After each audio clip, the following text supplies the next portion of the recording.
Kelly, how are you? Thanks very much for coming back out this evening. It's getting a bit colder this evening actually, so almost not coming in, so I hope you aren't too cold. Bert, you were wanting to maybe say a few words? Yeah, well, there's one.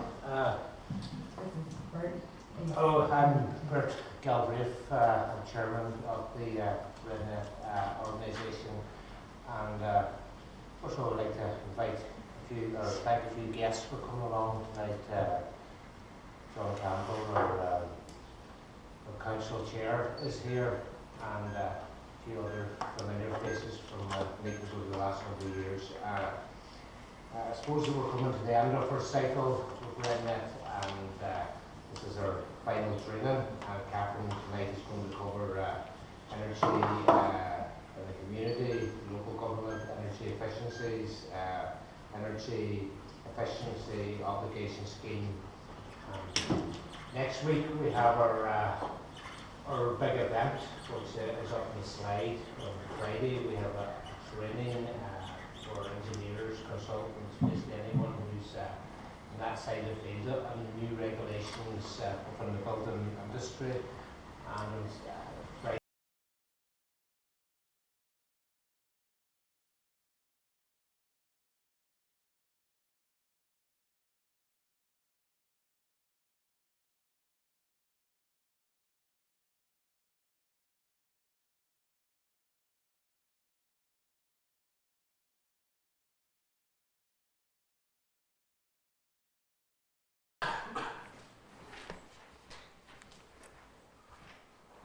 Sorry, just bear with me.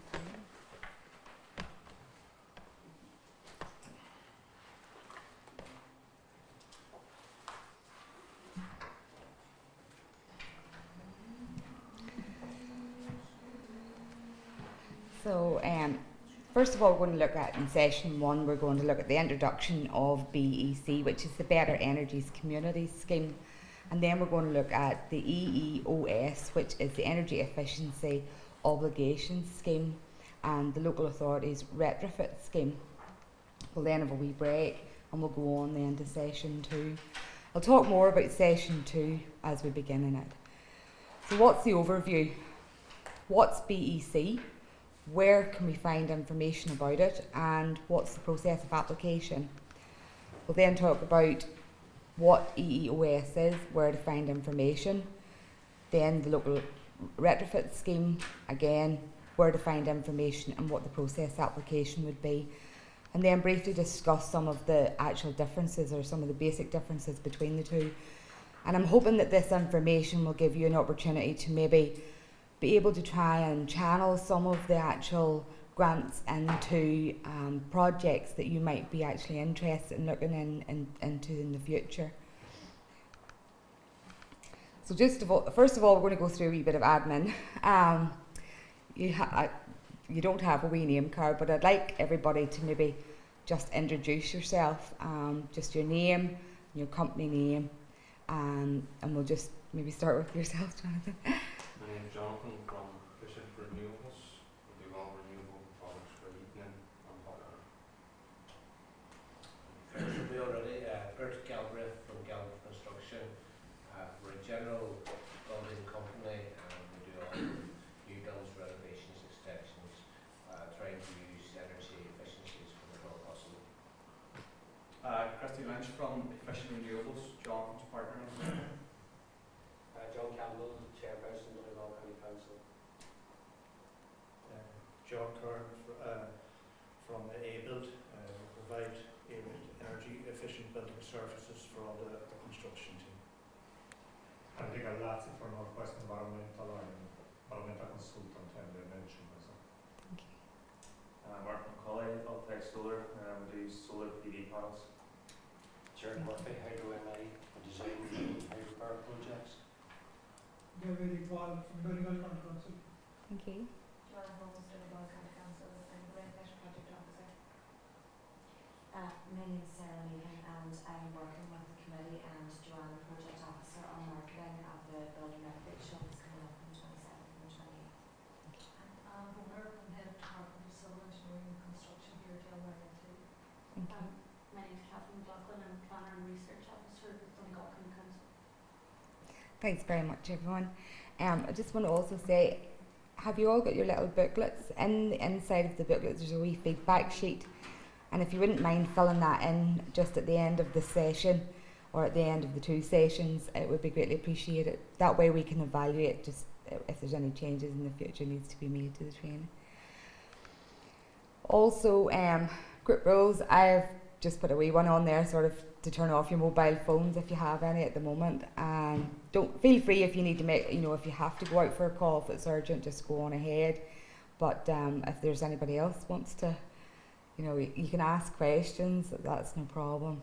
Hopefully I'll be able to answer them. If I can't answer them, what I will do is if you can write your question down on the blank piece of paper that you have, I'll email you back the answers or a direction of person who can actually give you that information. So the next thing then is health and safety, knowing the fire exits. Just as you come out the main door, if you turn left, there is, you go down the stairs and turn left again, straight ahead, and that takes you out onto the car park. Also, if you go straight ahead from this door, there's another exit at the far end of the hall. The toilets are whenever you leave this room and you just go across the stairs on your left hand side, first left, and the toilets are in there, and that's both for male and female. And refreshments, you were in the little canteen, so we'll go down there again at 7:30 or 7:15 till 7:30, just for our break. So I'll not keep you any longer. Now, getting started, I don't know about you, but sometimes whenever you're starting off reading all the information, it can sort of feel a wee bit like this, sort of a bit scary, overwhelming, and can be quite hard sometimes to pull all the information together into a way where it sort of correlates in some sort of logical fashion where you can actually use the information to do something with it. So I've just basically given a wee quick summary of some of the main differences that I think are present in relation to the 3 schemes. For me, BEC is basically a project grant that's for everyone. Local authorities can avail of it, large, medium, small businesses can avail of it, communities, private, public owners can avail of it. It's about getting the right project and about getting the right technology to go with that project in order to avail of the grant funding.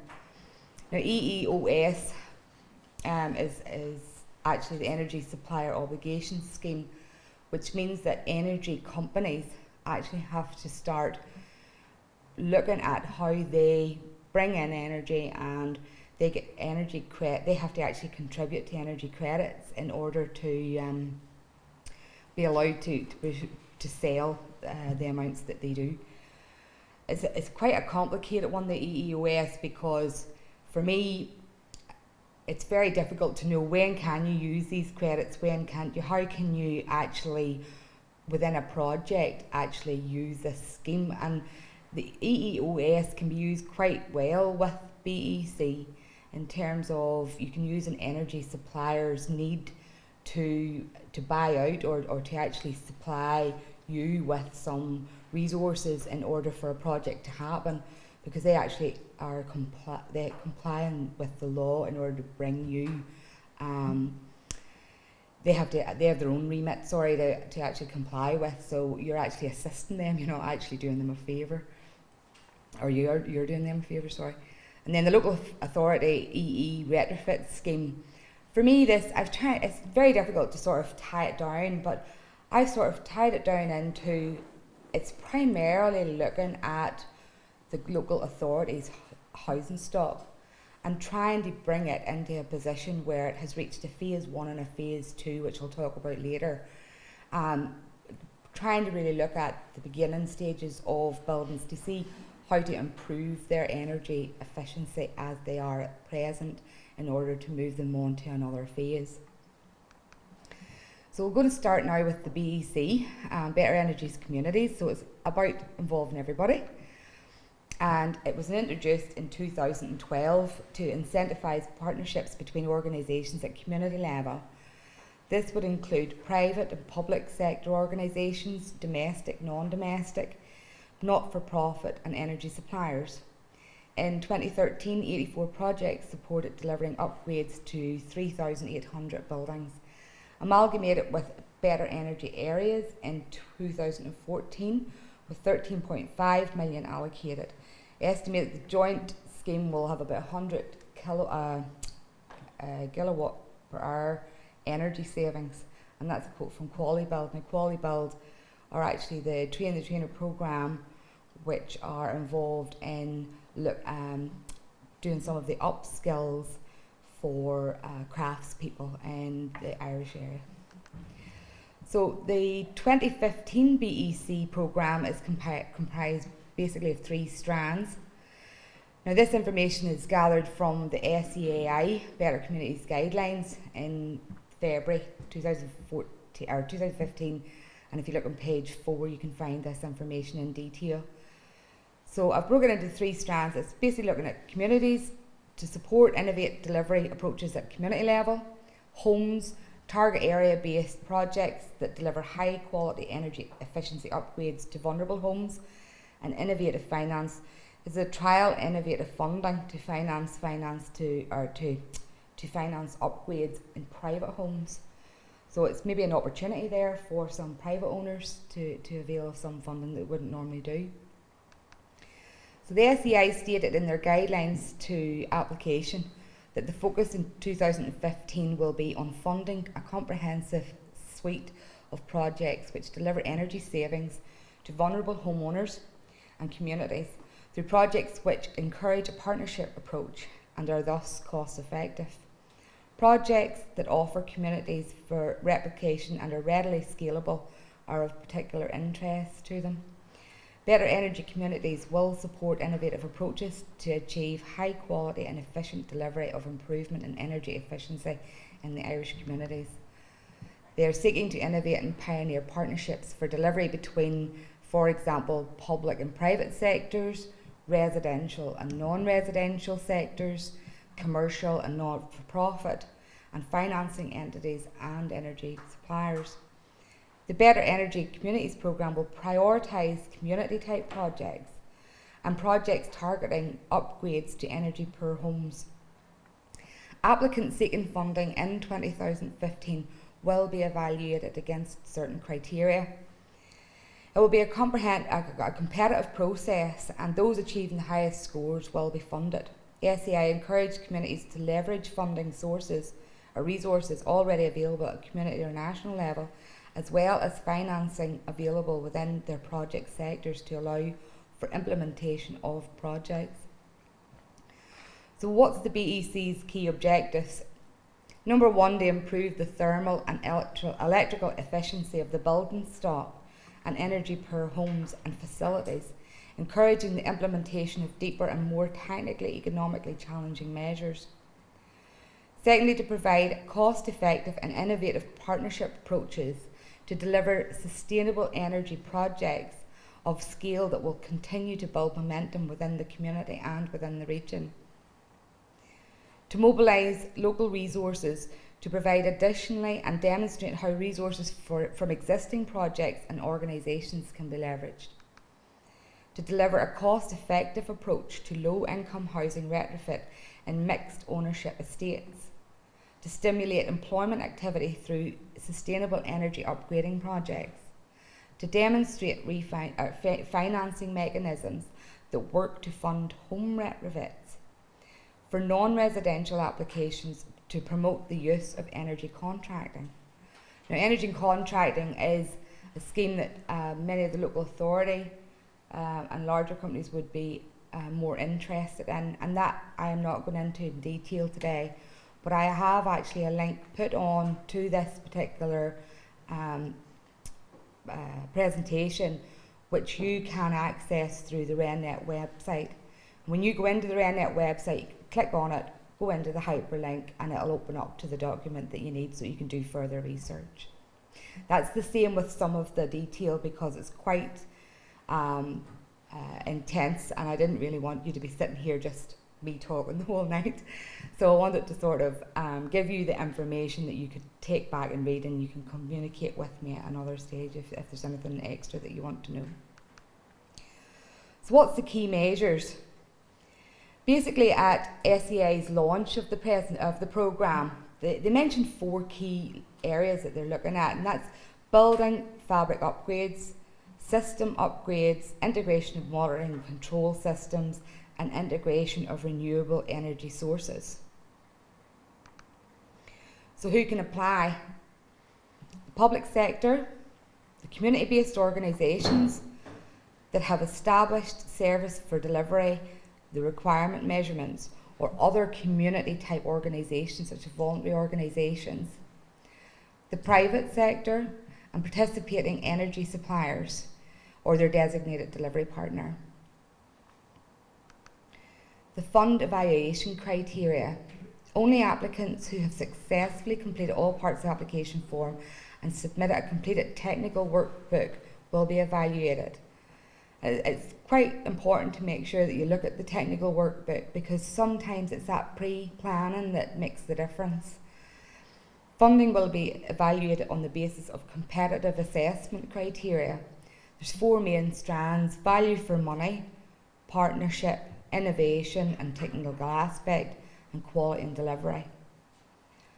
Projects showing ability to leverage funding from alternative sources will achieve higher scores. This is not a good look. This is a little turtle who's got his solar panel, and he's hoping that he'll get some energy credits for it. I don't think he'll get them, but maybe the energy company that supplied him might. So what's the funding levels? The funding levels are, as you can see, the residential, home ownership, private housing association, charitable ownership and local authority owned. For energy poor, you've got up to 100% for private housing and charitable ownership, and you've got up to 50% for local authority owned. For non-energy poor occupied voids, you've got up to 30%. And this will maybe help for people that have maybe got housing stock that are lying vacant. Non-domestic, you've got not-for-profit. Community sector, up to 50% for both, and private sector up to 30%, public sector up to 30%, and exemplar public sector maybe up anything up to 30%. So what's the funding? A maximum of 30% funding is available for private residential projects that are not energy poor. Energy poor dwellings that may attract funding of up to 100% for privately owned dwellings and funding of up to 50% for local authority owned dwellings. Note that the Warmer Homes Area-Based Programme of 2014, the maximum support was actually 60%. The not-for-profit community organisations are eligible for up to 50% funding, and a maximum of 30% funding is available for non-residential private public sector projects, but a number of exemplar public projects may be considered for greater than 30%. So what's it all about? It's about balancing the funding aim with the actual project aim. In principle, where private commercial projects are combined with not-for-profit or energy poor projects, the application should aim to balance the funding being sought in favour of the not-for-profit community energy poor element of the project. This can be achieved by grant support being requested and or supplemented by the commercial organisation financially contributing towards the partnering project. So BEC criteria. There was 4 main criteria I mentioned earlier, which was value for money, partnership, innovation, technical aspect and quality and delivery, each holding 25 marks. And applications will be strictly looked at on that basis. For value for money, from energy savings in absolute terms, are relative to the cost of implementation and the cost of funding by SEAI, and or the percentage performance gains relative to an appropriate reference point. Included in the consideration in this category will be the value of investment to the state and the ability of the project to leverage funding from sources other than the state. The demonstration of a clear methodology for the calculations and estimate of savings will also be considered under the value for money. Partnership organisations might be something that you're interested in.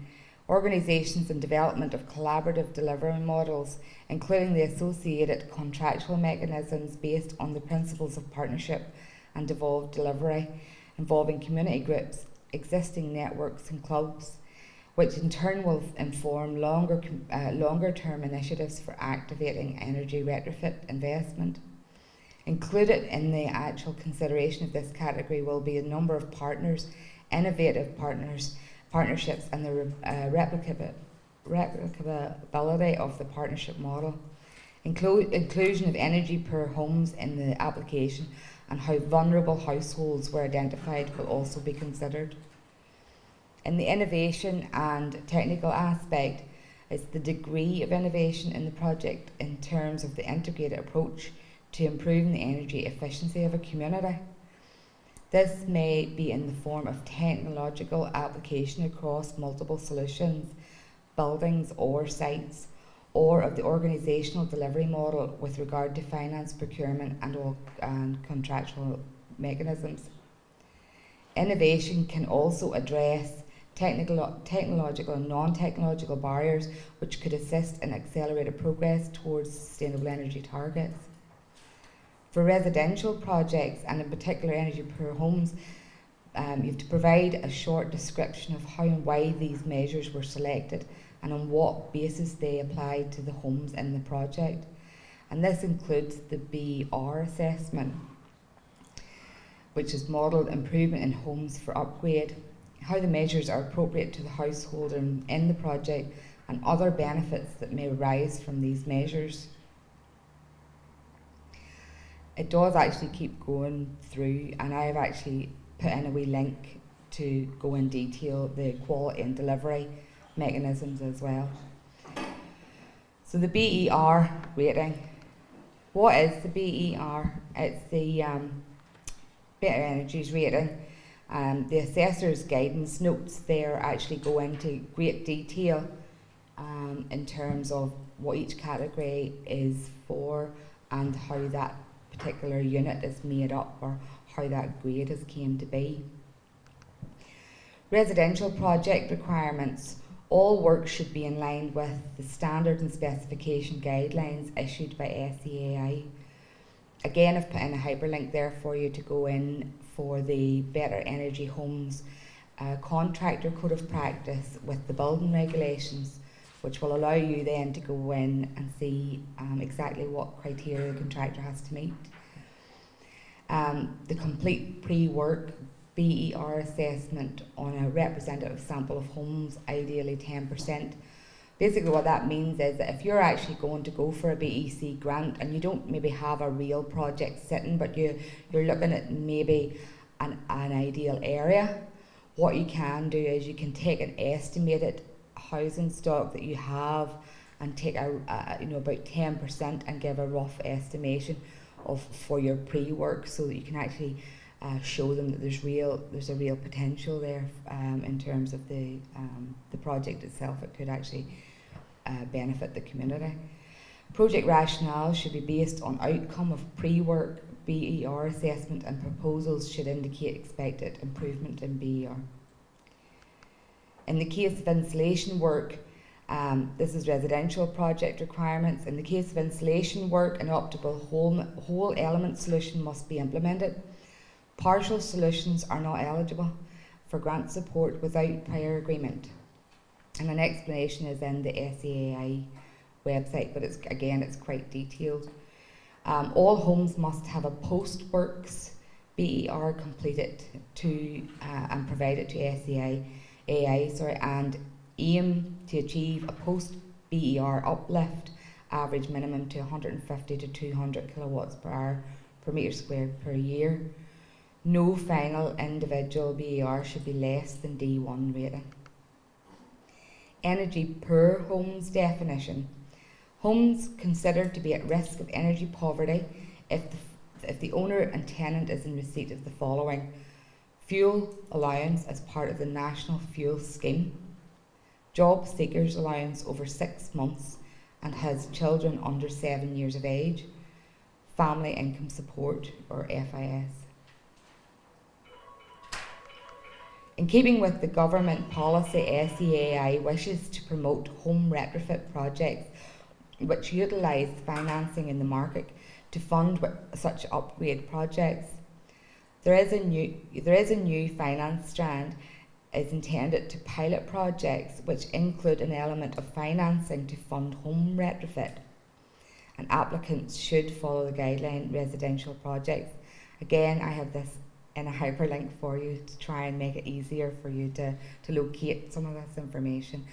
I'm hoping that whenever this particular presentation is finished, that you will be able to go in to REN NEt website, download it, and actually follow some of the hyperlinks to get the information, the detailed, finer details that you may be looking for. Non-residential projects. Private and public sector businesses to use the technical assistance supports available on the Your Business Energy Contracting section. Again, that is it's very detailed because it gives you a detailed breakdown of the contract between a local authority and a business and an energy supplier, and how the process should occur. I also have put down in there the National Energy Services Framework Handbook and the business's publication for public sector leading from the front. Private non-residential sector. For all projects, use of the following are especially encouraged: the grouping of SMEs and retrofit measures into appropriate bundles, project coordinators, facilitators and other innovative delivery approaches and innovative financing approaches. BEC will encourage works in the small, medium-sized businesses. Larger organisations may have eligible projects, but these will be only considered in exceptional circumstances. Regardless of, the large organisations are encouraged to facilitate or act as like a coordinator for some of the smaller companies, in particular in their supply chain or relevant sector. For projects using the following are especially encouraged: the grouping of SMEs and retrofit measures into appropriate bundles, project coordinators and facilitators, etc. Public sector non-residential projects.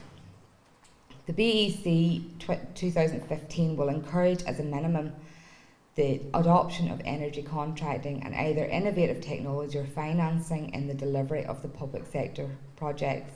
Minimum requirements except where there's not relevant or appropriate. 1, the grouping of technologies or projects for deeper retrofit, and 2, innovative external or internal financing arrangements. The EPRP and the energy contracting grant support is on the basis of costs incurred and paid by the 30th of October. And that's a very short time scale for a project, from inception to completion. Still feeling a wee bit like this. Where to find more information. I've tried to correlate just in a couple of slides some of the information that you might need in other places that you can look.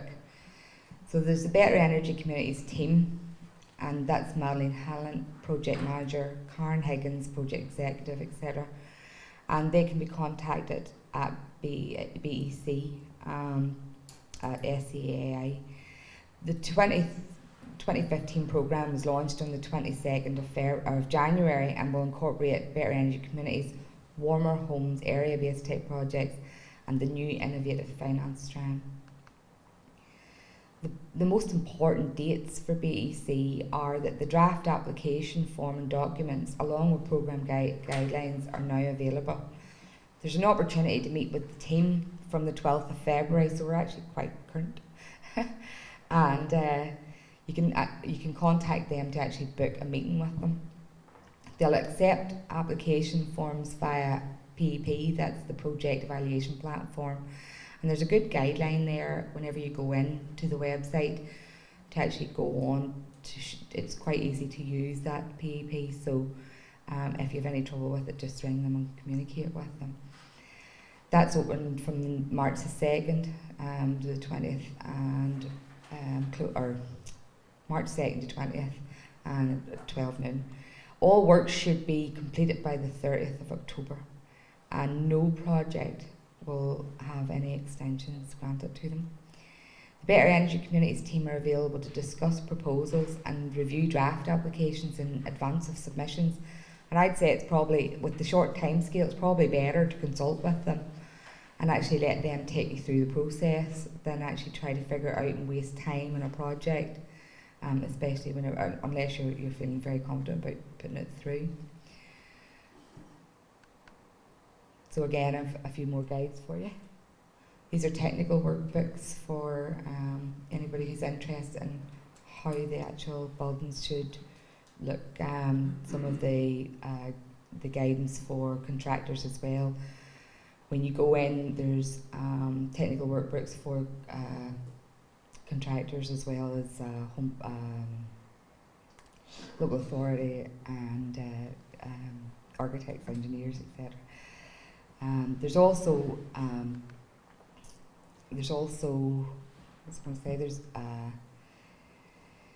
the BE application itself. There's an application process you just have to go in through. I've put in the wee hyperlink for it as well. So EEOS, what is it? It's life without fossil fuels. And the man, he sort of said, I don't know if you can see it there, but it's, don't worry dear, we can live without heating oil. I'm just going to take the dog for a walk. So we don't want that for our housing stock or our homes in this area. The Energy Efficiency Obligation Scheme was implemented pursuant to the Energy Efficiency Directive in 2012, Article 7. And I've just put down a wee guidance there for you to go into that in detail. Obligated parties under the EEOS are energy distributors and retail energy sales companies, and they have market sales in Ireland of greater than 600 gigawatts per hour final sales in any relevant year, regardless of the sector that they supply. The energy savings credit table, I'm just going to see if I can actually bring that up for you.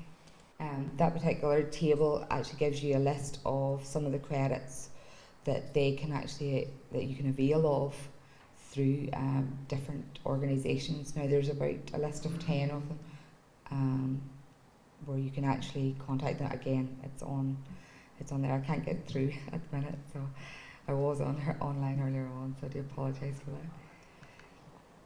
So the public sector bodies, where can you start? The public sector bodies should employ energy efficiency design principles at the start and ensure that energy efficiency is taken into account at each stage of the development of capital projects. I've put in, again, hyperlinks for you, which actually go through stage by stage the process of the actual project procedures that SEI expect you to go through. The Donegal Council as well had a development plan. The local authority energy efficiency retrofit programme. The energy efficiency scheme, which commenced in 2013, targeted the improvement of insulation standards and overall energy performance across 30,000 social rented houses or properties. So the first phase was a fabric up phase, and that aimed to ensure that the entire housing stock will have as a minimum wall insulation, attic insulation of 300mm.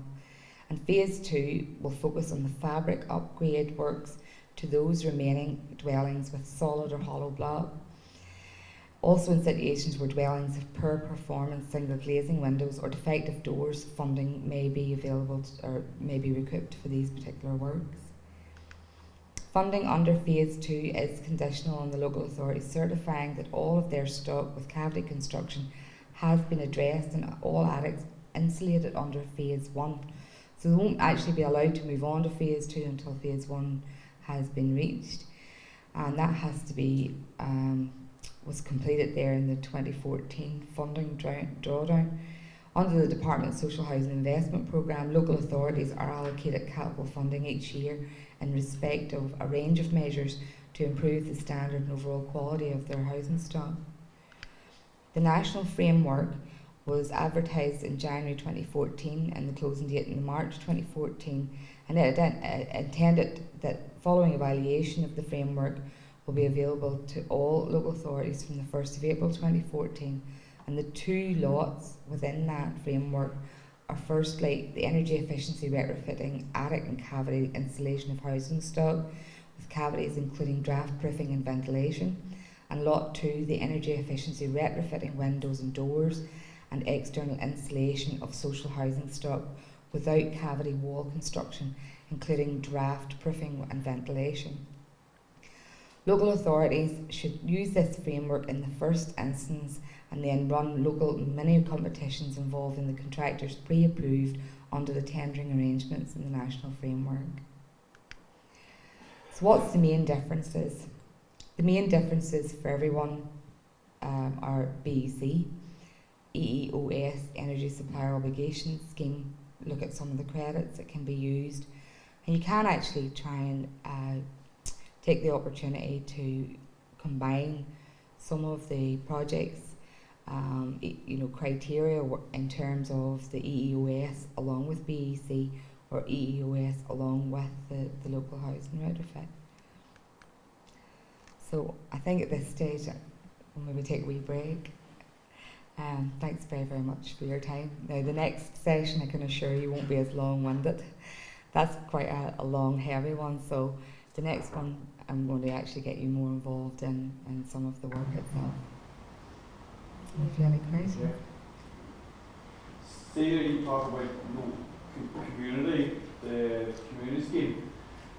Like, is that 2 houses? Like, what's the least number of houses? Can you have a big building and have 2 houses, or can you have 2 houses or 3 houses, or what is a community if you want that kind of scheme? Well, they will look at, they will actually look at individual applications. Now, it hasn't said specifically number of houses, but what it's more interested in looking at is actually looking at a community project where you've maybe got a partnership of 2 or 3 companies coming together, or maybe a community centre along with a business, or a community centre along with a local authority, or an energy company coming together in a proper project format in order to run a project that will increase the benefits to the community in the local area. So that there isn't a specific, you need to prove within the project requirement that you meet the criteria. The project for one property, if it's improving that local area, if it's improving the poor homes, to make it a viable project, you're going to have to meet the criteria of having somebody else on board with you. And how does the funding, how quick is that to come down, or How quickly does it actually arrive? Basically by the time you go through the process and you put in all of your invoice, etc., it does say that if everything is in place, you should get your payment within 14 days. But that's a copy of all of your receipts, everything within the project sitting on the table, when they have had an opportunity to look through everything. That's grand, thank you. I suppose we've had John Campbell here. I may direct the question to him or ask him on behalf of the group, what is your feelings as the Donegal County Council for energy efficiency and doing up blocks of houses similar to what was done with Tipperary Energy Council, where they did retrofits in small towns and even in Gurchy Agricultural College. So do you see any potential or any opportunity for it to happen in Donegal? Yeah, I think we have been involved in this scheme for the last 2 years. We've had projects in Ghana and I think Garda as well. I suppose that's one of the reasons that I'm here is looking at that. I think the communities can play a bigger role in the catalyst to bring forward projects in this regard, and then hopefully that the local authority would be able to come on board as well, maybe from the financing element. And looking at the work that's done prior to an application going in, I would feel that there's a lot of communities that would be capable of carrying out that work, of putting in the time of the application process. The biggest problem for small communities is coming up with the finance, because again, this is pay to recruit, and I feel that that's maybe where the county council Hopefully could come in. Maybe the county council along with an energy supplier could team up together to get match funding in order to work with a community group to pull it all together as one project. Yeah, that was just, I suppose, Catherine, to one or two questions I had.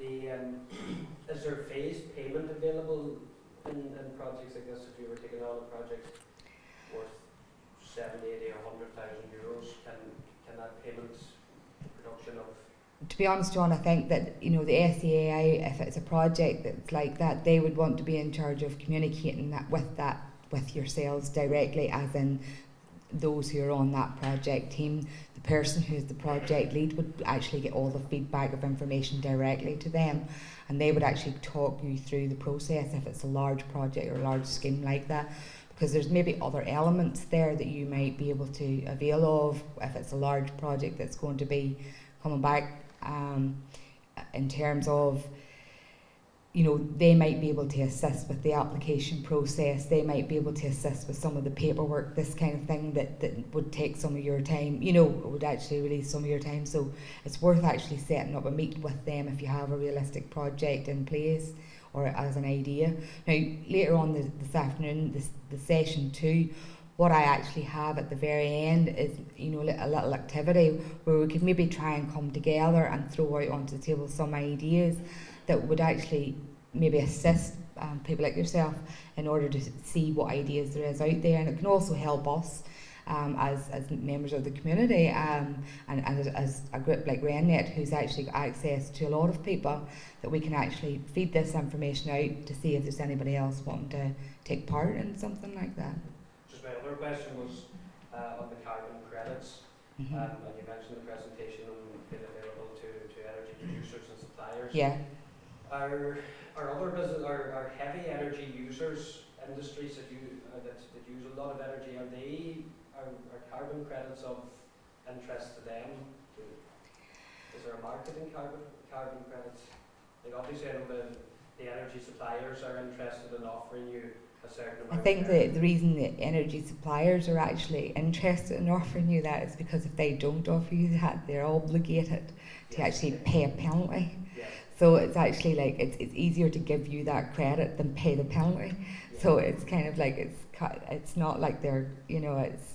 So it's not out of the goodness of their hearts. No, it's is that they've the been same forced to give that. Is it the same for heavy energy using businesses or that? I would have to check that at this stage. I would have to check that, John, and I will do. If you put that onto your sheet, I will definitely check that. Renewable energy that you get credits for. If you're using renewable energy, if you put in solar, you get so many for that. If you put in a heat pump, you get more credits for that. You know, so what I'm trying to explore is whether there be the ability to go to an industry, say even within the county here, and approach them to see would they be interested in establishing a fund that would allow us a kind of a energy efficiency fund, that if they were able to get credits, if they were able to get carbon credits from that it would allow us to pursue projects knowing that we have finance there that we would be able to recruit later in the year, you know, to maintain that It's fund. definitely worth approaching them with that idea, because they could actually, the way you could maybe sell it to them would be actually in the respect of you could actually assist them. They're not going to be they're in control of when it's coming out, and you could do it in drips and drabs where you would know that there's a definite fund there, but the legalities of that, John, I'm not really sure of, or the right and wrongs of it but I think it's worth an idea that's worth exploring with the energy companies. I can give you a full list of those in your area, with contact names. They're on that table, phone numbers, contact names, etc. So there's no reason why you can't set up a meet, you know, to do that. And just one very last question. You gave us the project, the opening date is 2nd of March, the 20th, and the completion date the 30th. Is there a date where SEAI will have assessed your project and get back to you? As it sits at the minute, that's the only information I have. I can ring them and ask them for you, and I will do so. You know, but at this stage, that's the only information that's there at the minute. I think they do it on a project by project basis, and I think that it depends on the way that the project is structured and if it meets those 4 criteria. If your target is reaching the 4 criteria and you're getting your 25 marks, you're getting your 100%, then obviously you're in a better position to actually get that grant. Now, it seems to be that it's actually done on the basis of everybody put in their submission and then wait to find out who's been allocated. And the allocation is done on highest score gets first until the funding's run.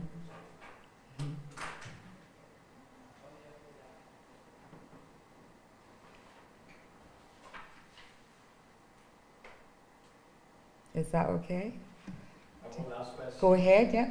The Warner Homes Area Base Scheme, did you Yeah. say that has now been amalgamated in? Correct, that has now been amalgamated. There's only the one scheme, and that is the Better Energies Community Scheme. Instead of having 2 or 3 different schemes, what they've done is they've pulled it all together, and from this year they've decided that's the only scheme that's running, but everybody has their own way of applying. Yeah.